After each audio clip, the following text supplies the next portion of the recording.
you all for being here. I want to introduce our guests. We're very fortunate to have Adrianna Kezar here, who is from the University of Southern California. I'm going to have her give her exact title associated with USC and the Playa Center, because as is completely predictable, given the 10 conference calls I've had this morning, I'm having trouble finding the sheet of paper that has my introductory information. And then I'll have Maria Maisto also introduce herself. Maria is here from the new faculty majority out of Washington, D.C. Maria has been here on the CSU campus on several occasions to visit with us about our local circumstances and to place them within a national context. So I'll be relying on Maria to chime in as whenever possible. The plan for today is quite simple. Adrianna is going to lay out a little bit of a context of her work, how it fits into her larger body of work, how she came to this particular topic with the book that many of you have in your possession, which I'm holding up, The Gig Academy, Mapping Labor in the Neoliberal University. And I know that many of you have a copy of that. I would like to thank the College of Liberal Arts Dean's Office, and specifically Alex Bernasek, who's on this call. I'd like to thank them for the purchase of 30 copies, which were distributed to a variety of people on our campus. And I think not just to a variety of people, but people who come from a variety of different job classifications. And this was an important component of distributing this book, because this book extends Adrianna's work and her thinking about contingency beyond the realm of contingent faculty and into other employee groups throughout the university. And so it was very important, it seemed to me, for us to get copies of this book, if we were able to people who are from employee groups other than faculty. So if there's anybody on the call to whom that applies, I especially encourage you to participate in this event. So as I mentioned, Adrianna will give a little bit of context, explain where this works, where it fits into her body of work, and provide a few opening comments. But the whole idea of this event is for this to be Q&A. And so I certainly have a few questions I can ask to get us started, but I'm very eager for all of you to ask questions. And we only have an hour. So we've got to kind of keep our timeline in mind. And I would encourage everybody to be really conscious of the amount of airspace that you take up, so that others get an opportunity to ask their questions too. And now, having taken up way too much space myself, let me introduce you to Adrianna, who will please give us your full credentials, Adrianna, if you would be so kind. Sure. So I want to thank Sue for the invitation, and also for reviewing the book, so that, prior to it, giving feedback to us before it came out in publication. So thank you for that. And, very simply for everybody, I am a faculty member who does this strange thing where I study higher education, campuses for a living, which is, a lot of people don't know that is something that's done. And as a part of that work, a lot of my work has been around the area of organizational change and leadership. And as a part of that work,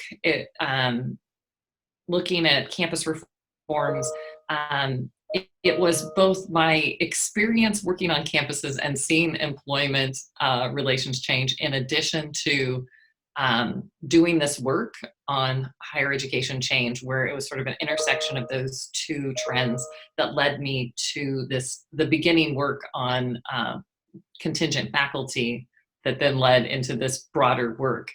I think that's all anybody needs to know about my background before we talk about the book. Maria, do you want to give your introduction?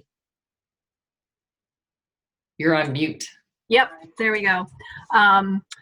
So first of all, thank you also for inviting me to be here. I'm really, really happy to be here. I always miss, I miss being able to be there in person, because I always love being with all of you folks at Colorado State University. Briefly, what I'll let you know about what I've been doing, I helped start New Faculty Majority in 2009, early 2009. We are the only national nonprofit that advocates exclusively on behalf of contingent faculty, and we try to create a coalition, not just of faculty, but also administrators, students, parents, anyone who is interested in trying to address this crisis. And we were fortunate enough to get started around the same time that Adrianna was getting started with her work at the Delphi Project, and have really enjoyed partnering with her on so many projects. One of the things that we're most proud of is in the coalition work that we've done is our work around the Affordable Care Act and helping to influence the IRS rules on how adjunct hours were counted. And then the other thing that we're very proud to have accomplished is getting a guidance letter out of the Department of Labor to help clarify that contingent faculty are eligible for unemployment.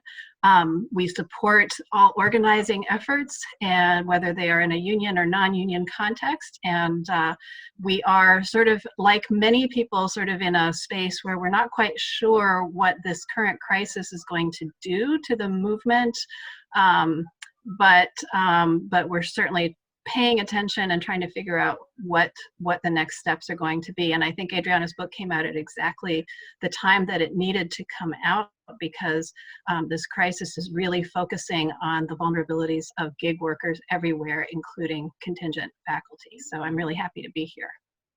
Thanks.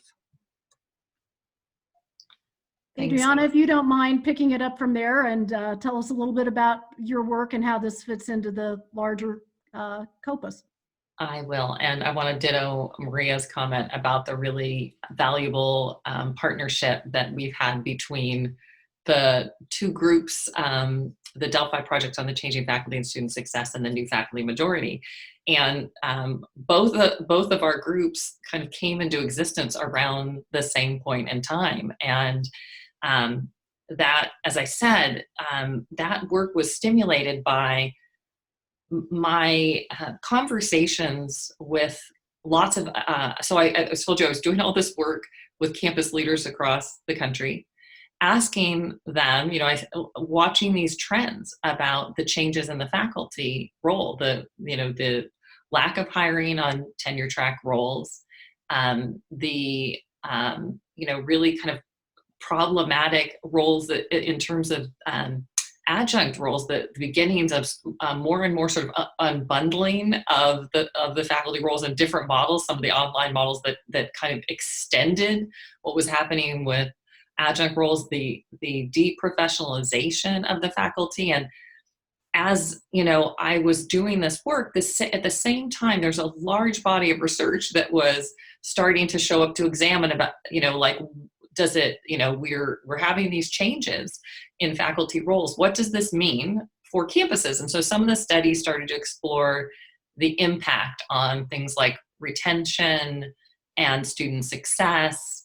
And this emerging body of literature, it was, again, just around 2008, 2007, 2008, 2009, was starting to paint a picture where the shifts in the faculty were having impacts on campus. And again, it wasn't that it was the adjunct faculty, it was the working conditions that had been created for these faculty. So I, kind of a lot of my work has been synthesizing, and that's a lot of what's in, the Gig Academy book is also a synthesis of a lot of work that's going on.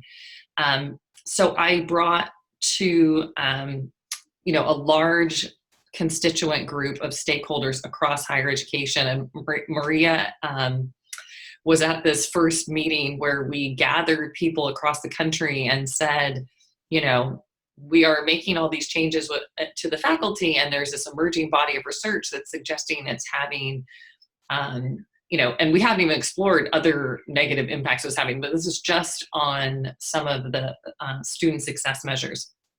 And, what do we think about this? What do we want to do about it as a group? And, it was and I didn't know at the time, was everybody, would there be any consensus about this issue, or, and how to, what we might do collectively as a group.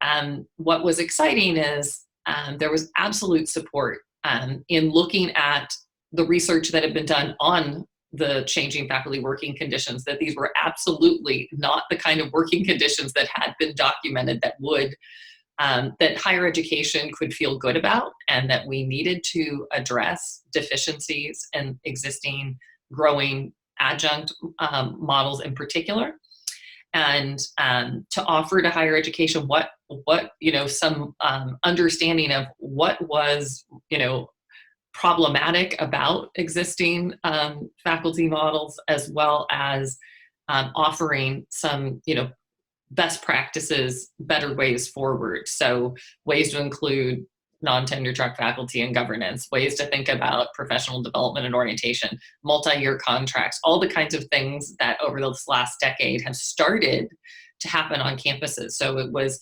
beginning those conversations of trying to get campuses to rethink the way that they support non-tenure track faculty. And I think what's been great that I've seen in the last 10 years is some shifts on a variety of campuses to address that. But as we were starting to make progress, I think with groups like the New Faculty Majority, through disciplinary societies, there's a lot of people across higher ed that were recognizing this problem and starting to address it.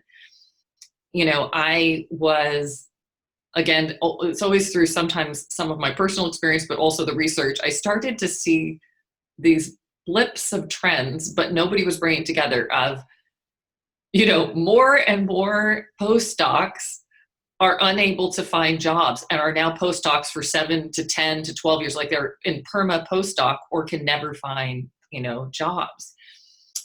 Graduate students were, their jobs were shifting increasingly with more and more work demands, kind of like this expansion and stress in their lives, finding it very difficult to be graduate students anymore. Lots and lots of studies emerging that we're talking about increases in outsourcing of staff. And again, these little things have been happening, but they started to accelerate. All of these trends were starting to accelerate with more groups on campus than even what we were seeing with faculty. So there were issues though that weren't, and again, with the staff and with the faculty, there were clearly some, shared trends around the contingency. But as I started to look broadly across these groups, there was more going on that they shared in terms of underlying characteristics, in terms of how their jobs were changing in higher education.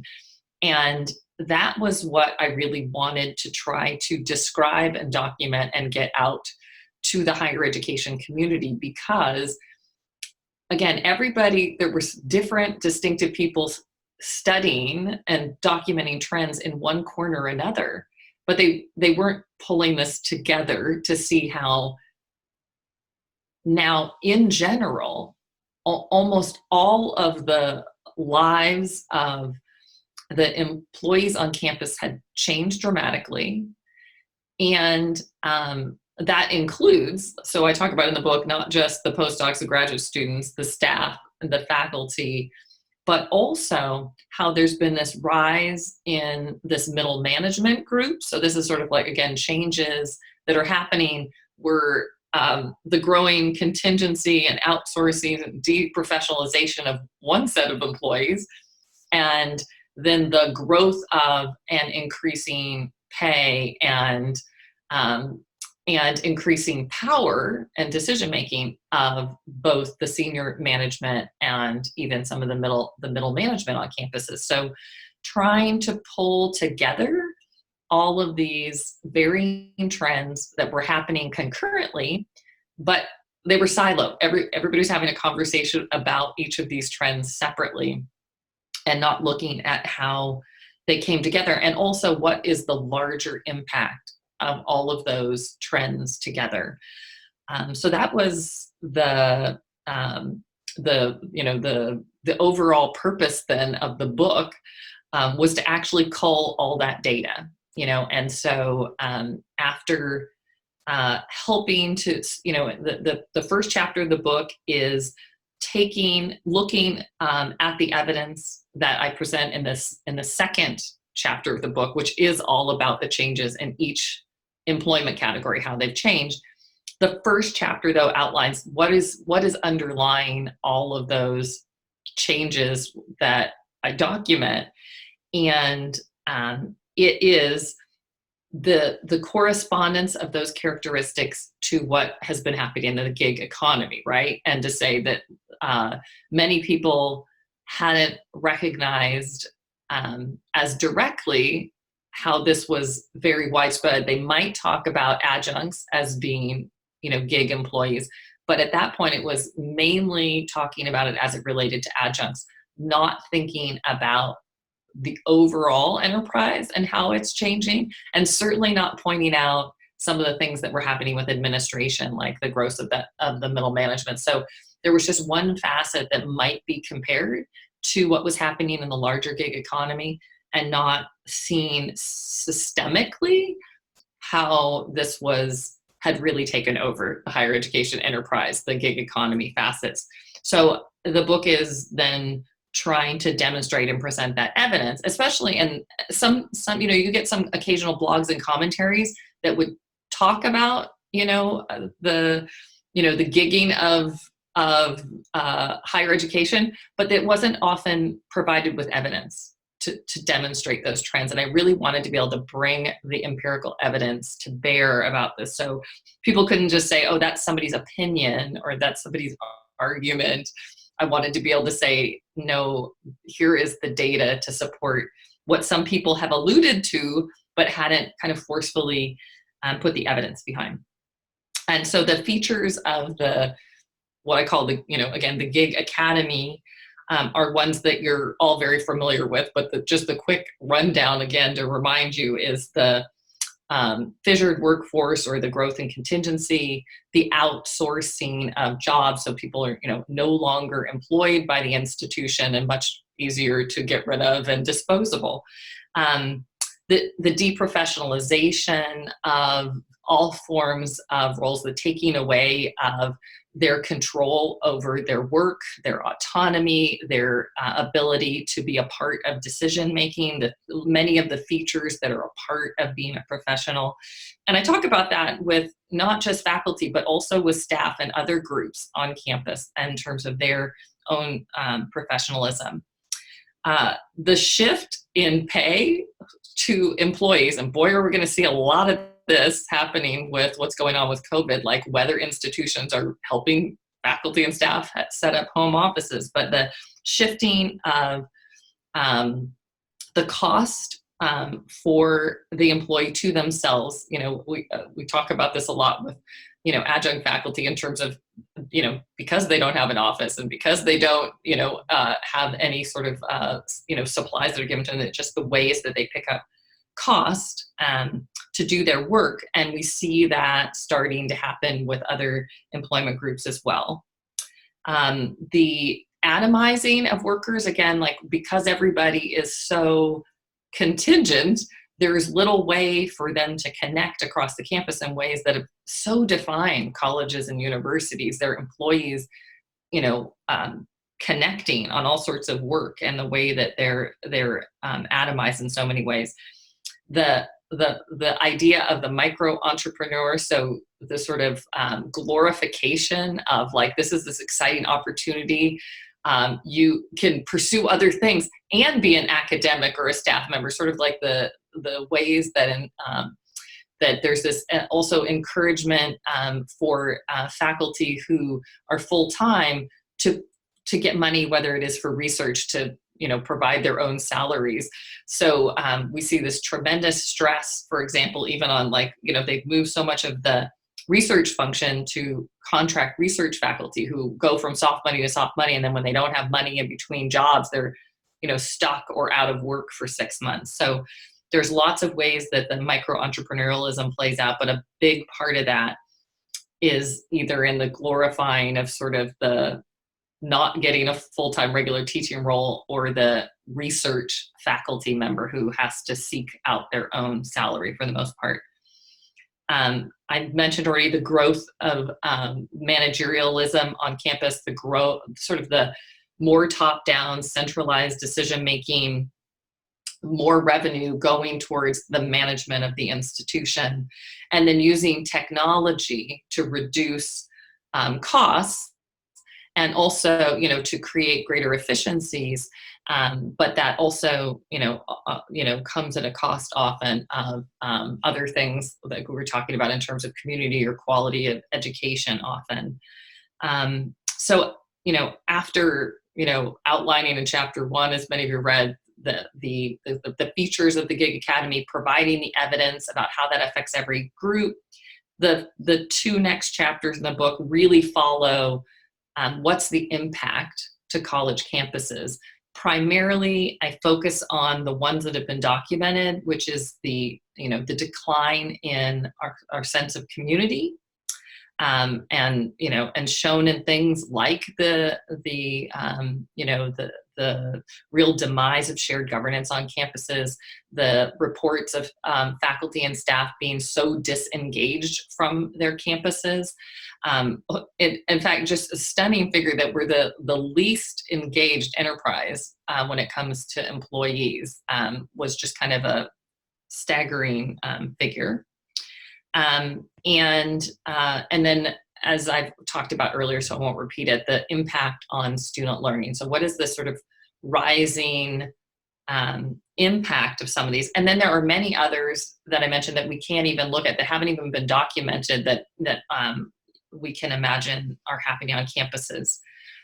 And then the book tries to end by saying, what happens if these trends of the Gig Academy continue? What might higher education look like if there is no action to this ongoing trend? Just try to paint that forward so people would understand what that looks like. Or hopefully, what are some of the ways that different groups can intervene and try to change course so that higher education does not go in that direction? And so it's, provided a lot of different kinds of recommendations, from how do we have more collectivist forms of organizing, both that's union organizing, but other forms of organizing. So we already talked about that collective action can take many, many avenues. And in that, trying to think about broader based alliances that can be created across groups. I think Maria and I can talk about whether it's on a campus, like, whether you get groups on campus. And that's one of the reasons to talk about these shared trends is faculty, staff, postdocs, graduate students, if they're all working together, like part of the reason to outline these trends is everybody thinks it's just happening to them, and working more collectively across campus, if everybody recognizes these are the same things that are affecting them, they're more likely on a campus to work together. So that was another goal in writing this book, was really for people to understand and have that collective vision about how these same trends are affecting them. And then to see the way you could do that, not just on a campus, but across higher education. If groups could work together, more broader based alliances could be created to help combat this trend. And then we talk about smaller kinds of changes, like just, but not inconsequential, like increasing the salary to make contingent labor much less attractive. Portable benefits, so that, a solution, if contingency is to continue, at least some way that people, if the gig, economy still continues to sort of unfold, what are ways that, at least working within it, we can do things that support workers in ways that are just not happening now. So you all probably read them, but there's a range of things that try to, kind of say there are many ways to come at addressing and kind of solving this issue. And we all sit in different places. So offering people different ways to enter this space and to think about how they might help combat the gig academy. So that's what I wanted to say to you all as we sort of start a conversation. And Maria, love if you also kicked in some of your thoughts around, sort of these larger concepts. Yeah, absolutely. So, again, I feel like your book has come out at the perfect time, Adrianna, because with the crisis that we're experiencing right now, there is so much focus on the nature of contingent work, because we're seeing that the most vulnerable workers in our society right now are the contingent workers, and people who didn't realize before how hard it is are beginning to realize it. So how is that translating in the academy? I think that, and I'd love to hear your thoughts on this, Adrianna. It seems to me, I mean, I'm not currently teaching as a contingent faculty member, although I am in my day job now a staff member on a college campus. So I'm seeing it from a slightly different perspective, which is also interesting.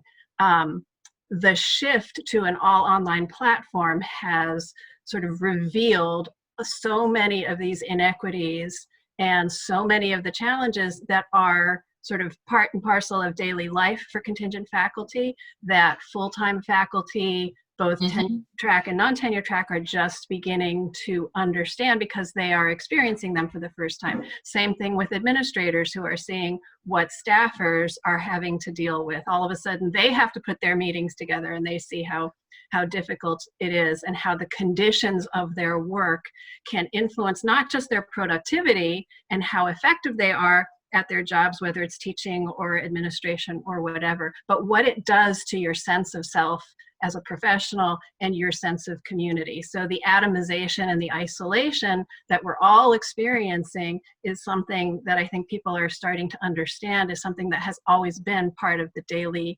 life, both personal and professional, of contingent faculty and other staffers and other contract and gig workers on campuses. So, again, I think that when people read your book, it's going to resonate that much more strongly because of what we're all experiencing collectively right now. And hopefully that will lead to some action to address it. So I'm also curious to know what you think might come out of that.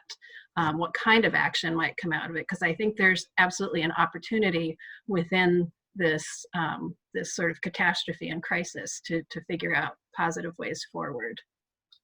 Yeah, no, I just was actually, the Chronicle of Higher Education is working on a story on this right now. And when I spoke to them, there were a couple things that I mentioned related to this point. So they, I think, like many, they're worried. One of the things that people are worried about, though, is will this, crisis push institutions over into greater contingency because of financial concerns, right? And so one of the things that I talked about is, of course, this crisis will affect, even thinking broader, state budgets, right? So they are, for public institutions, going to be more pressed because they'll been, putting so much money into the healthcare crisis, and it's going to make state budgets leaner in the coming years. And, I said it will, this will be a time where it will be really important to see the decisions that campuses make, because the fundamental argument they were coming into the article with, which was, so this will definitely ramp up even more so the adjunctification of faculty and more outsourcing. They weren't even talking about staff, but I started to say to them, so, are you also looking at this angle?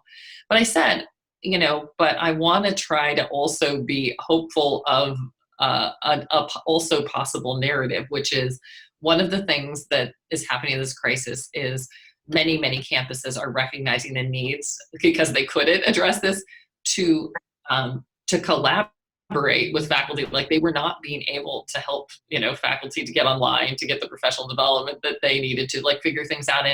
it's required more, not in all campuses, but in many campuses, more collaborative decision making that might translate into, as you were saying, a greater appreciation of a better understanding of the experiences of different people, because we are now so fragmented that many administrators and staff, and the reason for writing this book is, don't really understand anymore what it's like to be a faculty or staff member. And some of that collaboration across groups might force a kind of communication that hasn't been happening in ways that could create an opening back for more of that kind of collaboration and decision making that might not make the decisions then, like, how are we going to deal with these budget cuts?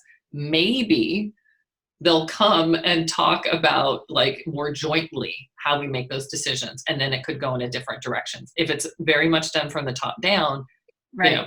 Then I suspect we will end up in that direction, because there won't be an appreciation of what are the resources that faculty and staff and others need to make a quality, teaching and learning environment. Right. I'm curious to know too what you think about the potential for the kind of organizing and efforts at reform that are happening within higher education. What is the potential for that to start happening in collaboration with other worker groups in the broader culture and the broader society? So that's another, thank you for that. Another trend that I was talking about was with the Chronicle is this, so unionization of faculty and staff on college campuses has been going up.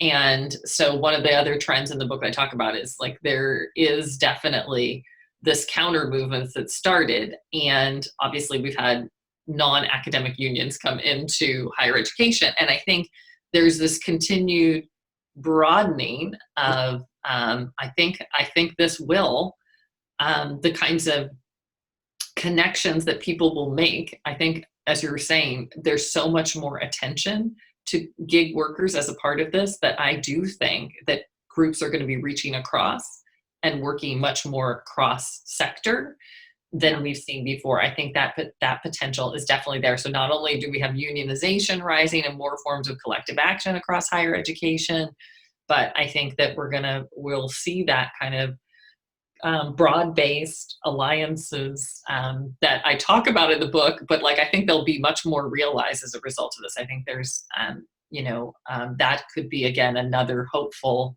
outcome of where we are right now. If I could, I'd like to welcome the variety of people who are online right now. And if you would like to ask a question or engage in conversation here, again, I encourage you to kind of keep track of your time. We have about 22 minutes left with Adrianna. And so I'd like to be able to hear from some folks who may have questions. Adrianna, we've sent you a little bit of information about our local environment, recent changes to appointment types, and a variety of just pieces of information we thought would be useful to you. And Maria, we know you're well aware of what goes on, what has been many of the efforts that have been made here at CSU. I will tell you that online here we have an associate dean, we have a department chair, we have a former department chair, we have the chair of the faculty senate or faculty council, we have the chair of the committee on non-tenure track faculty, and so just a great variety of people on this call, Adrianna, and some folks who are from off campus as well. So if you have a question or would like to talk to Adrianna or Maria, what I would encourage you to do is to turn off your microphone and turn on your video so that they can see you and they can hear you. So I will now turn off my microphone and my video to make room for someone else. I had some questions. Hi, Jen. I'm the chair of our non-tenure track faculty committee. And so I read the book with interest, but also just like, so many things that I need to do. I wondered if you could just talk a little bit about, we've been trying to get some more representation in our faculty council. And our committee right now has a representative from each of the colleges, and then we are the 9 non-tenure track faculty votes in our faculty council, which has like 90 members. So we wrote some proposals about counting non-tenure track faculty in the proportionate numbers, and getting some more, or making it possible for non-tenure track faculty to serve as representatives. And the committee that those proposals have to go through has come back and said, how to put this? They've said, maybe you don't belong in our faculty council. Why don't you create your own non-tenure track faculty council? And we felt, we did not like that recommendation. But I was interested reading in the book about like how collective bargaining works, and how sometimes forming alliances with your own particular group can be to your advantage. And I thought maybe, because the leader of that other committee, that's sort of what he was saying, like you'd have a better opportunity to advocate for yourselves if you were your own council. But we feel like our interests are so closely aligned with faculty. So do you have any ideas about that conversation that we're having? I do. So 2 things. So first, I think I personally would have you continue to advocate to stay in the, existing faculty council. That is how it is on most campuses when they include faculty. They do not create a subgroup. It is typically that they encourage them to be a part of the existing faculty council. And there are many, many different ways. I'm happy to forward you.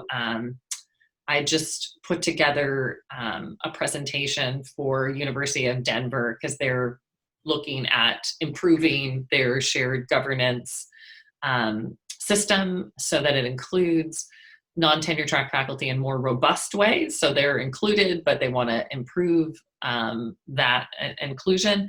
And in there, I have some of the recommendations around that from AAUP, like specifically what are some of the things that they describe and why, so it can give you a little bit more maybe logic behind what the arguments that you're making for being included there. And I think there are campuses, so there was just a national survey done on campuses across the country, do they, what, non-tenure track faculty include, part-timers are still much less included than full-time non-tenure track. So it kind of tracked that. And there are a couple campuses that noted that they designated numbers of representatives because they were so worried about not being able to get enough. If it was just an open, depending on your system, are you elected faculty council? And they were worried that then people wouldn't be elected, so that they designated certain spaces. Other campuses like Denver, they're saying like they don't want to have the designation. They want to work on their systems, right? And so a lot of campuses, what they do is they work on how do we, increase and ensure that the schools are putting forward, people who are non-tenure track for those positions. So it's more working to create better practices and systems so that you do get people who are on, and even that it's not just 9 of 90, that, I would say like at USC, and it's, it's taken us, probably 8 to 10 years, but now like we have, roughly the same number, and I think this is what you see on campuses, they have a smaller round that it roughly gets to be, around half or more of the faculty council that is non-tenure track. And we've had now our Senate chair, and we see this at other campuses, is a non-tenure track faculty member, so that, there's kind of an evolution as you're kind of building your systems about getting the different schools and colleges to, build up like their own, because I'm assuming you have something where each of this is an election in your schools. Our representation is really strange because it's through our committee, which is unlike any other way that we get representatives on faculty council. So we have 12 members of our committee, but 9 are the non-tenure track representatives of each college. And so then they also serve on faculty council. So we're the only people who are both serving on a standing committee. And right. So you need to create a system that regularizes them within the overall faculty. So So I mean, that's what I would encourage. And if Maria, I know since you've done some work with them, would it have any kind of other advice? And then like I said, I'll send you some of these, I'll send them to the group. And if they would be helpful to you in terms of, it's, just kind of a broad brush of what do we, in a sense, what are some of the standing recommendations around including non-tenure track faculty in governance on campuses? Yeah. Thank you. Yeah, the only thing I was going to say is that you have such a strong, at CSU, you have such a strong history of non-tenure track faculty involvement in whatever entities, whatever structures have been created. So it's that level of participation and commitment and interest that I think is half the battle, because I've seen situations where contingent faculty, there are no obstacles to their participation in governance, but it is really, really difficult to get that motivation and that commitment. So I think that's a real testament to sort of the level of professionalism and professional commitment to each other that you have, that I would just, strongly encourage you to continue to cultivate. You also have strong tenured allies on campus, which is a huge help as well. So, continue to cultivate that. And I know you have strong tenured allies who are encouraging other tenure track faculty and administrators to work with you and to support you. Thank you. Thanks, Jenny. Yeah. Do we have another question?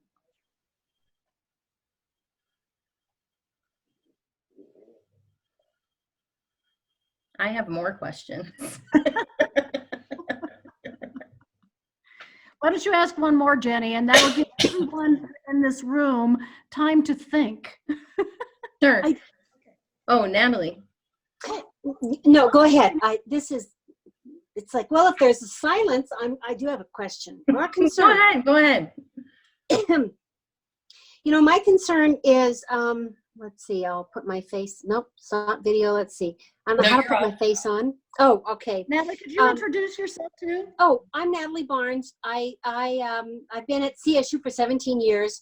This last year, although I am still considered faculty, I'm not teaching. I'm advising only because I'm doing that transition to retirement. One of the things that concerns me, it's a 2-layer issue, and the first one is that I, as an advisor, and I've been an advisor now for 12 years, and I almost feel like it's a middle management issue, in that I see a lot of the hiring of a lot of advisors, which I don't have a problem with the hiring a lot of advisors, but in the structure of advising has changed and taken the load off of students, and now we've almost become a parent. They get notifications of everything they have to do. They get a notification when they're not doing well in a class. They get a notification of when they have to register. I am of the mind, and maybe it's because I'm old, that college is where you learn to be an adult. If you don't register for classes on time, you're out of luck. You don't get it.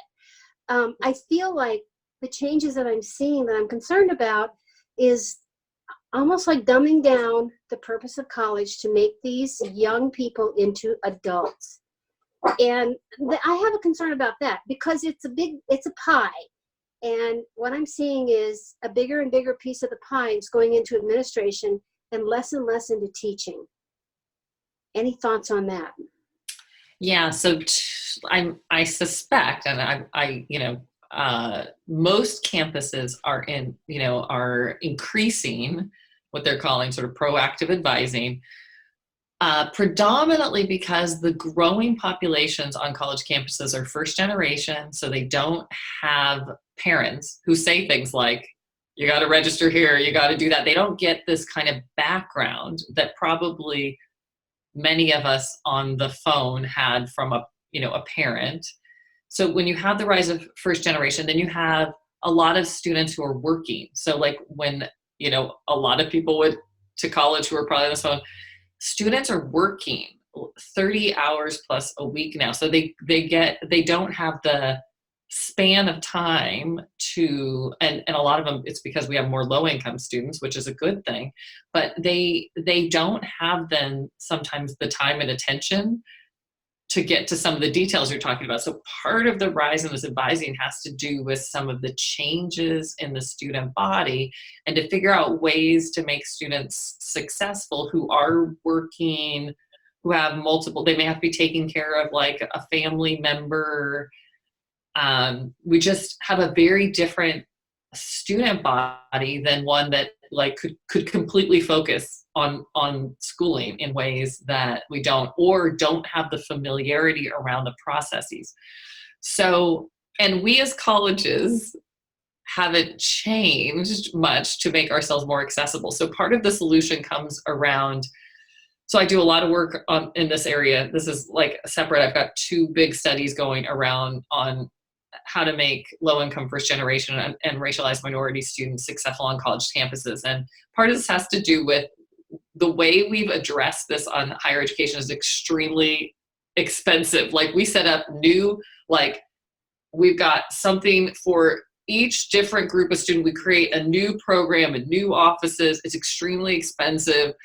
And instead of kind of peeling back and saying, okay, what are the ways that we're bureaucratic and difficult to navigate and like we could make it easier, and then we wouldn't need all of these processes, these proactive advising and all these different programs or services, because we fundamentally rethought our structure. And that to me is the underarching problem in higher education today, is we are not set up structurally, organizationally to support the students we have. And then we're creating expensive, as you were talking about advisor, like all these things that we do, whether it's hiring advisors or setting up different programs and offices, they are a solution that is not only not completely systematic, but is expensive. Yeah. So we put ourselves in a gigantic bind. And, I'm really calling for campuses, campus leadership to say, you got to stop all this incremental tweaking and systemically look at yourself and change. And if you do it wholesale, it's much less expensive.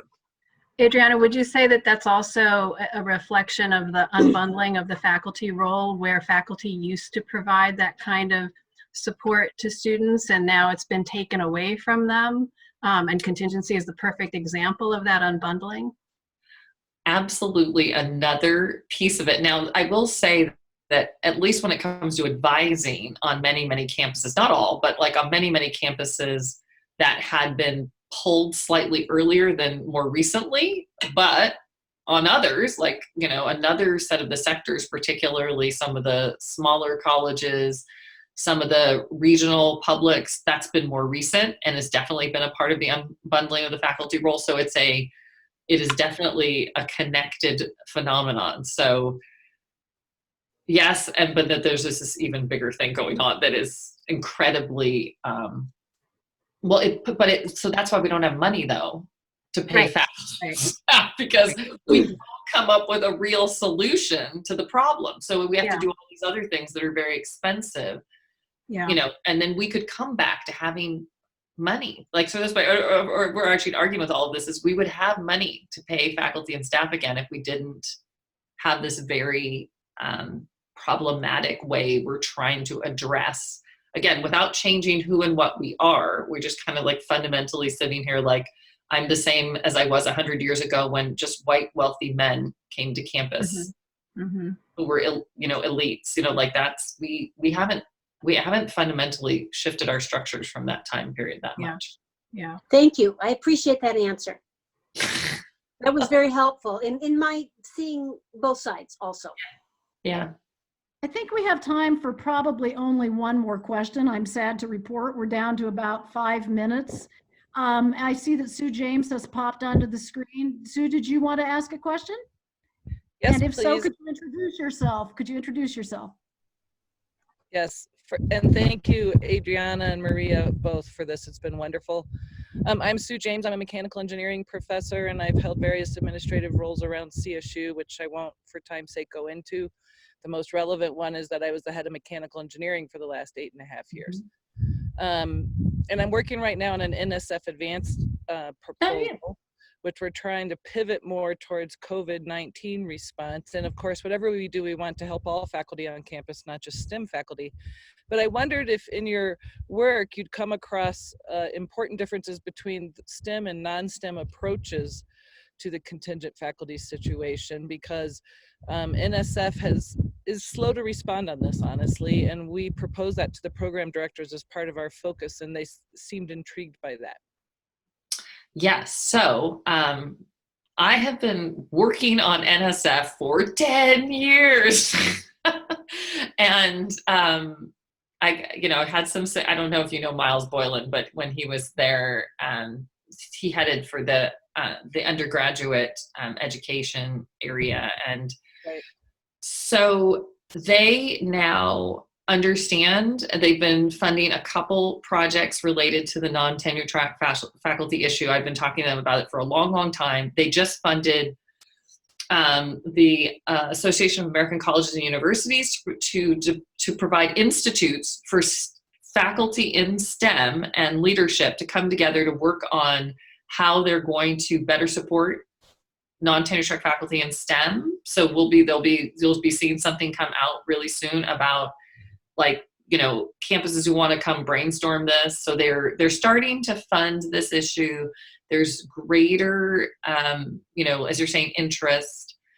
Is there a difference that I've seen in the STEM areas specifically? So I think that's part of what we're exploring in this project, is, in my experience so far working with campuses, the biggest difference I can find is that there tend to be more research contingent faculty in STEM fields. But when it comes to the sort of the teaching faculty, the part-time, adjuncts in math or adjuncts in biology or something, I don't see a ton of different issues in terms of some of the, overall support that's needed. I think that one of the things that I've seen that's, maybe an interesting small byproduct is that STEM faculty, because the curriculum is, more vertical, one of the things they're able to do is do much more kind of like mentoring. They'll set up like an adjunct coordinator for biology or physics or whatever. They're more likely to be able to kind of set up a structure and have people working together, because there isn't this sense of, like in the humanities, like, I'm autonomous. Don't tell me about teaching. And the STEM faculty are able to integrate some of the supports for teaching and learning a little bit more easily because of the vertical curriculum and structure. So it's kind of an advantage in terms of being able to put in some solutions. But largely, again, I've seen little tiny things like that are different, but largely the issues are the same. I think that,